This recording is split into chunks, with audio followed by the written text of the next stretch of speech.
Muito bem, hoje a gente vai falar um pouquinho sobre a força de atrito.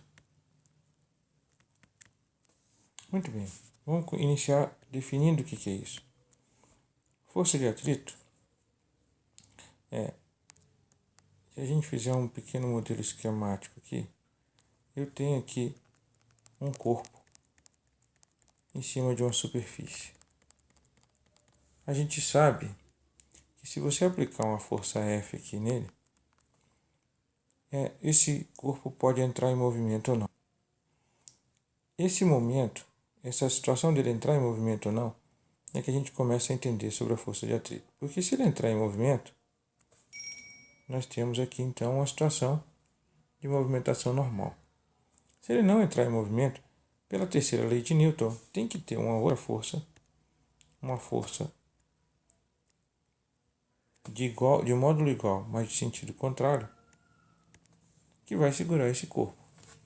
Porque senão o modelo de Newton estaria furado. Essa força que vai segurar esse corpo a gente chama de força de atrito. Muito bem, para a gente definir como funciona, quanto vale essa força de atrito, a gente precisa entender também que o corpo tem uma força-peso aqui que está atuando sobre ele. E essa força-peso, também pela terceira lei de Newton, gera uma força normal. No caso, nesse exemplo aqui, a gente está olhando uma superfície plana. Nessa superfície plana, toda força-peso se transforma em força normal. Então, a força normal é que vai regular o atrito que a gente tem. Muito bem. Daí a gente pode começar a observar que se essa força aqui não consegue movimentar, eu vou ter essa força chamada de força de atrito estático. Que é o quê? Que é a força que vai acontecer e que vai estar relacionado em segurar o movimento, e não deixar esse movimento iniciar. Essa força aqui, se eu for aumentando essa força, o módulo dessa força, um F2 aqui, um F3 aqui, que eu for aumentando essa força, ela vai levar essa força de atrito aqui estático até um momento máximo, onde a gente vai ter a força de atrito estático máximo, em que vai limitar o movimento até esse momento. Quando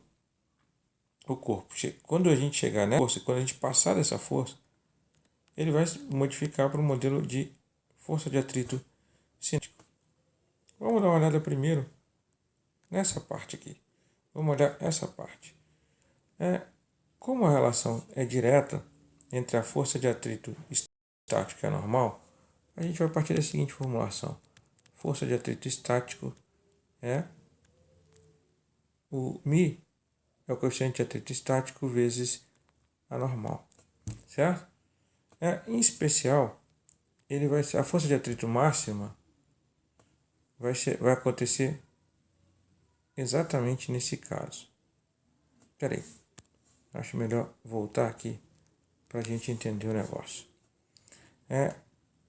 Se eu aplicar só essa força F aqui, que não conseguir iniciar o movimento F, o que a gente tem é o seguinte: eu vou ter a força F para cá e eu vou ter a força de atrito. Eu vou ter a força de atrito FE colocada aqui e elas são exatamente iguais. Então, F vai ser igual a F. Eu preciso saber se atrito máximo, essa força de atrito máximo, olha que a minha dificuldade de escrever um F aqui cursivo está grande. A minha força de atrito máximo, estático máximo, ele vai ser dado quando eu usar o μe, que é o coeficiente, o μ é o coeficiente de atrito estático, e multiplicar pela força normal. Como que funciona? Qual é o princípio dessa força de atrito estática? Muito bem, isso vai me dar conforme o trabalho que eu tenho da superfície. Se a gente pensar que se esse meu coeficiente de atrito for zero, essa superfície é uma superfície lisa, perfeita para movimento. Ou seja, quando eu tiver um coeficiente de atrito zero, não existe atrito nela. Não existe a força de atrito atuando. E se eu tiver a força 1, eu tenho um atrito máximo. Ou seja, eu estou usando uma superfície em que nada todas as forças vão segurar esse movimento. Não vai deixar ele sair do local em hipótese alguma. Os valores vão estar nessa região. Entre 0 e 1, a gente vai ter sempre a descrição do nosso atrito estático. Muito bem, então esse μ ele vai servir para me dar essa força máxima, que é a força limite para que ele possa entrar em movimento, do que a gente estava olhando aqui. Então, se eu chegar, a força de atrito estático máxima é o limite de F que eu tenho que fazer para que ele não entre em movimento. Vamos entender melhor isso usando um pequeno exemplo aqui. Se eu tenho um peso, esse peso aqui está colocado, e ele é de 10 kg força, se ele está em cima de uma superfície que o atrito estático dela é 0,80, ou seja, é uma superfície de muita resistência, né? O que a gente vai encontrar? Então, a minha força estática máxima vai ser dada por μe vezes N. Se a gente supondo também que ela está exatamente aqui numa superfície plana, isso aqui vai ser dado por 0,8 vezes 10. Então, daqui a gente tem que a nossa força... esse F está difícil de sair. Nossa força estática máxima vai ser dada por 8 kg força. Isso vai ser a minha força de atrito máxima. E o que quer dizer isso?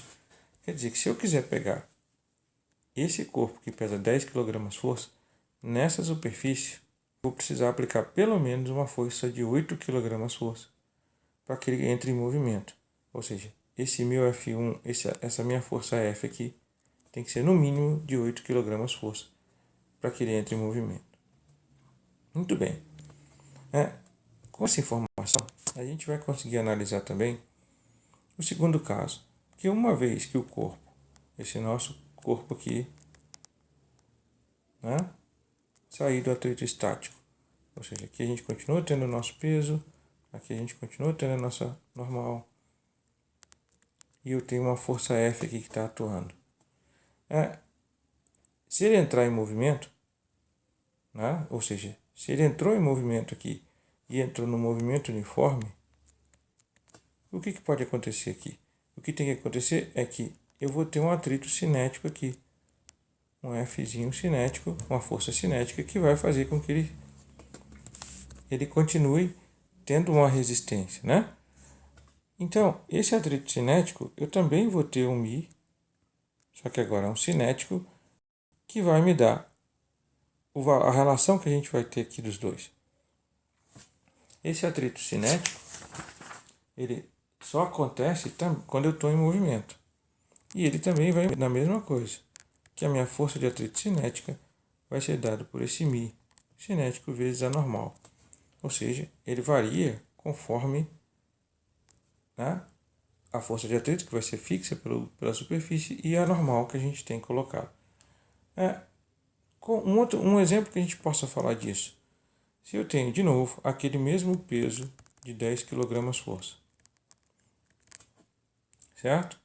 E uma vez que ele entrou em movimento, o meu atrito cinético daquela superfície que era 0,8, ele cai para 0,4. Ou seja, ele já abaixou bastante o atrito estático que ele tem lá. O que vai acontecer aqui? Então, a minha força de atrito cinética vai ser dada pelos mesmos, por μ cinético vezes a minha normal. Supondo de novo que a gente está num plano e que toda a força-peso é transformada na força normal, a gente vai ter então que 0,4 vezes 10 vai me dar a força de atrito cinético, que vai ser dado por 4 kg força. Então isso quer dizer o seguinte: se eu quiser manter esse corpo aqui em movimento uniforme, essa força aqui, depois que ele entrou em movimento, ou seja, depois que ele foi de 8 kg força, ele pode cair para 4 kg força, que ele vai manter o movimento constante. E assim a gente tem a ideia de como funciona o atrito, de como ele interfere nas situações do nosso trabalho físico.